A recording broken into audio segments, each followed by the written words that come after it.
Welcome back to Haunted Stories. Don't forget to hit that subscribe button and smash that like to support my free and daily content for you. So gather around, dim the lights, and prepare to be captivated by the eerie mysteries and ghostly encounters that await in the shadows. Without further ado, let's dive into today's bone-chilling video. First story, The Forsaken Hamlet. As the sun dipped beneath the horizon, casting long shadows across the forest, the group of friends felt a mixture of excitement and trepidation. They had heard whispers about a hidden village, a forsaken hamlet shrouded in mystery. Their curiosity led them to this remote place, off the beaten path. The trees seemed to close in on them as they ventured deeper into the forest, the path gradually becoming overgrown and difficult to follow. The air grew cooler, and an eerie silence settled around them, broken only by the rustling of leaves and the crunching of their footsteps. Finally, as if materializing from the darkness itself, the village emerged. Houses stood in varying states of decay, windows boarded up, and cobwebs hanging in the corners. It was as if time had stopped here, leaving behind a haunting reminder of what once was. Moonlight filtered through the trees, casting an ethereal glow upon the scene. As the friends entered the village, a sense of unease settled over them. The group's excitement waned as they realized they were the only living souls there. The silence was deafening, punctuated only by the occasional creaking of wood and the distant hoot of an owl. They explored cautiously, their footsteps echoing through the empty streets. Doors creaked open as if beckoning them to enter, revealing glimpses of the past. A table set for a meal that was never eaten, children's toys left abandoned in yards. As the night deepened, a whisper of wind seemed to carry distant voices, faint cries of joy and sorrow. Unseen eyes watched them from behind curtains, and an unsettling feeling settled in their chests. They tried to laugh off their unease, blaming it on their overactive imaginations, but it was hard to ignore the sense that they were being observed. Then, the first sound came, an echo of footsteps on cobblestone streets. The friends froze, turning their heads to face the sound. Shadows moved at the periphery of their vision, figures that seemed half real, half imagined. And then, as if summoned by their presence, the village's inhabitants emerged. They were not monstrous or ghostly, but their expressions held a haunting emptiness. The villagers moved with slow determination, surrounding the intruders. Communication proved impossible, as the villagers' eyes seemed to pierce through them, conveying a silent message of warning. Panic set in as the group realized they were trapped, their escape routes blocked by the silent villagers. One by one, the friends were separated, drawn into the crumbling houses. The air grew thick with tension, fear, and an otherworldly despair. It became evident that the village's curse wasn't some external force, but a collective trauma that bound the villagers to this place, trapped between worlds. In the end, the group could only watch helplessly as their reality blended with that of the forsaken village. Their attempts to escape only drew them deeper into the curse's grasp. The once exciting road trip had led them to a place of sorrow and entrapment, where their very presence became a part of the village's haunted history. Second story, Echoes of Time. Every morning, they awoke to the same alarm tone, the same sun filtering through the curtains. Time had become an unyielding loop, an unending cycle of the same day. The repetition wore on their nerves, the mundane becoming a source of frustration. But gradually, a shift occurred. At first, it was subtle, the feeling that something was off, a déjà vu that gnawed at the edges of their thoughts. As the days progressed, the sense of unease grew. The conversations they had, the interactions they witnessed, they all played out with eerie precision. But then came the variations. A drop of blood on the countertop that wasn't there before. A shadowy figure passing by the window. A faint whisper that seemed to trail behind them.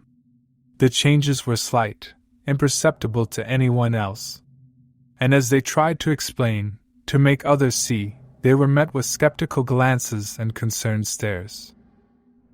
With each iteration of the loop, the deviations multiplied. The day's events grew darker, taking on a sinister hue. The mundane transformed into the unsettling, and they found themselves questioning their own perception of reality. Friends' smiles turned into leers, innocent conversations devolved into accusations, and the world around them seemed to distort and warp. As their grasp on reality slipped, they started documenting each loop, obsessively recording every nuance, every alteration. But the evidence only piled up, a haunting reminder that they were trapped within a fractured reality. The lines between past and present blurred, and they began to doubt the very concept of time. Sleep became their enemy, as waking and dreaming merged into an indistinguishable realm. The echoes of time reverberated through their mind, a chorus of twisted memories and distorted experiences. Their reflection in the mirror seemed to mock them, shifting and contorting into a grotesque visage. In the depths of their isolation, they realized the truth. They were not alone in this temporal nightmare. There were others trapped alongside them, faces flickering like ghostly apparitions. Desperation drove them to seek answers, to find a way to break free from the relentless loop. But the more they delved, the more elusive the answers became. Days turned into weeks, and weeks into months, each loop an unending descent into a nightmarish abyss. The variations grew more pronounced, the horrors more visceral. And as their mind unraveled, they realized they were no longer the observers. They were the architects of their own torment. As the final loop approached, they stood on the precipice of madness, facing a choice: to accept the fractured reality as their own or to confront the ever-shifting darkness that threatened to consume them.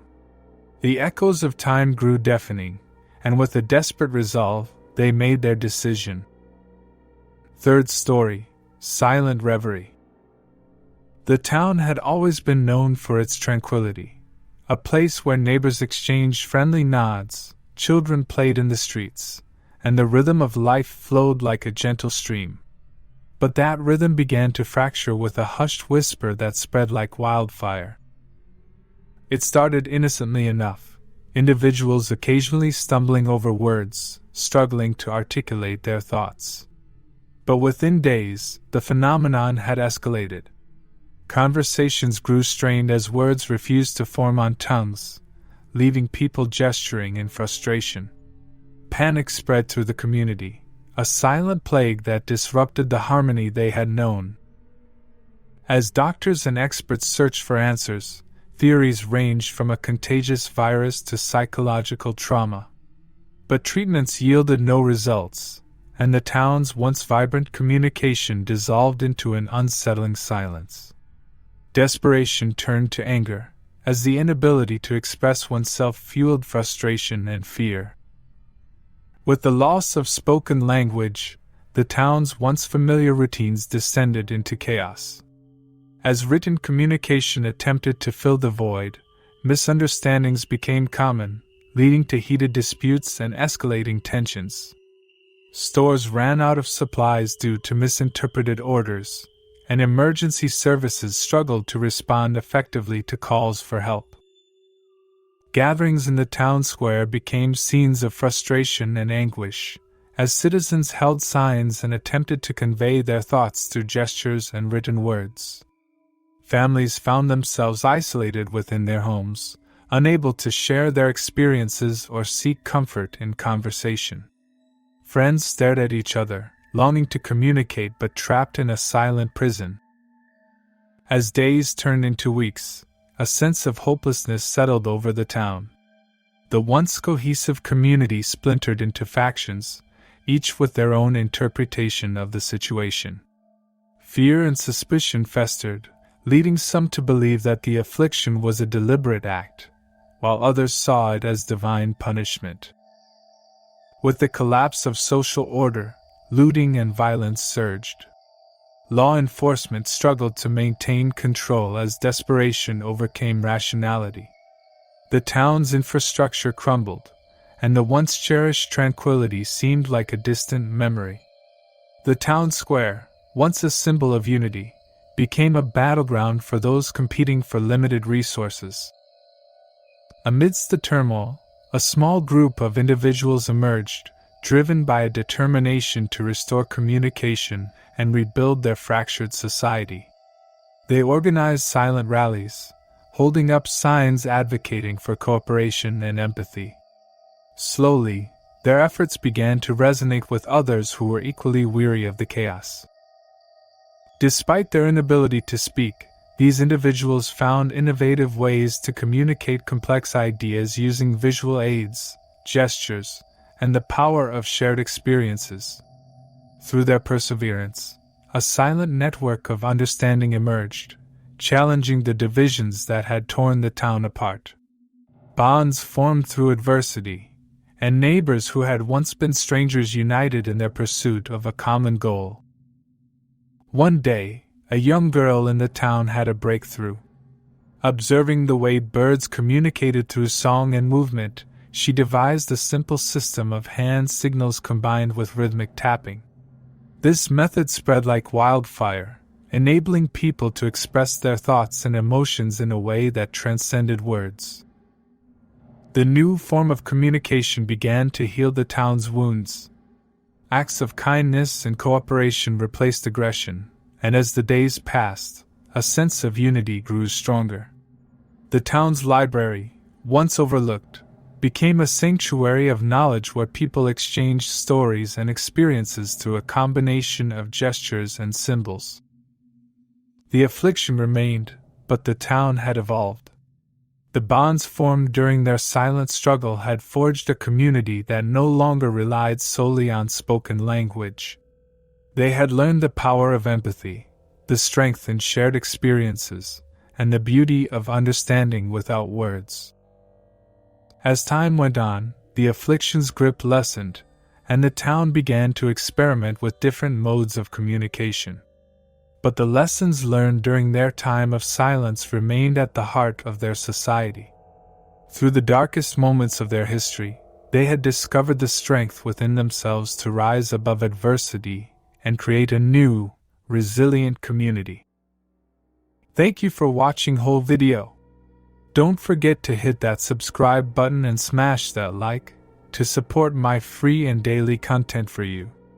If you enjoyed this video, drop a comment and tell me if it got you chills. See you for another scary tale video.